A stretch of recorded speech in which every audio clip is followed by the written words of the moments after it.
வணக்கம். இன்றைக்கி பொரி உருண்டை, அதாவது பப்பு ரைஸு, அதில் எப்படி செய்யலான்றது பார்க்கலாம். இப்போ பொரியை 4 கப் அளவு எடுத்து வச்சுருக்கோம். கப் அளவில் அதே கப்பில் 1 கப் அளவு கோபுரமாக வெல்லம் எடுத்து வச்சுருக்கோம். சோம்பு 1/2 ஸ்பூன் எடுத்து வச்சுருக்கோம். 2 பிஞ்சு சோடாவுக்கு வச்சுருக்கோம். கீ தேவையானவோ போட்டுக்கலாம். வாங்க ஃபஸ்ட்டு பொரி வறுத்துக்கலாம். பாருங்கள், கடாய் வச்சாச்சு. இப்போ வறுத்துக்கலாம் பொரியை, பப்பு ரைஸை.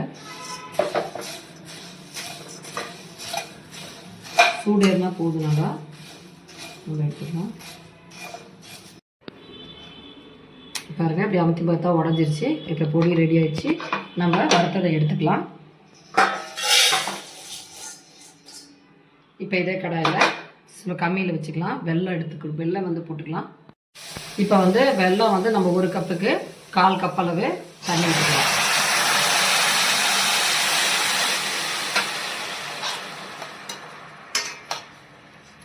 இப்போ நம்மளுக்கு பதம் என்ன சொல்லுவாங்கன்னா, நல்லா தக்காளி பதம்பாங்க. நம்ம ஒரு கிண்ணத்தில் ஊற்றி பார்த்துட்டு அதெல்லாமே சேரணும். அந்த மாதிரி டைம் அப்போ தான் நம்ம எல்லாம் இறக்குற மாதிரி.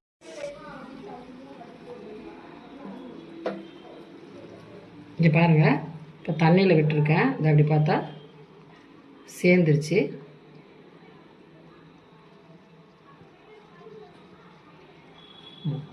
இந்த பாருங்கள், தலை சேர்ந்துருச்சு இந்த மாதிரி.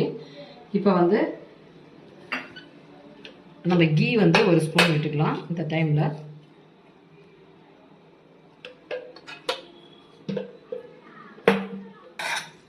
இப்போ 1 பிஞ்சு சோடாவுப்பும் சோம்பும் போட்டுக்கலாம்.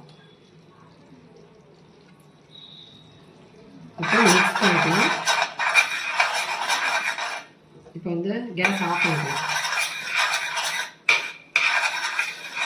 இப்போ பொரி அதில் போட்டுக்கலாம். இப்போ இதை கிளறிட்டு இப்போ நம்ம உருண்டை பிடிக்க வேண்டியதுதான்.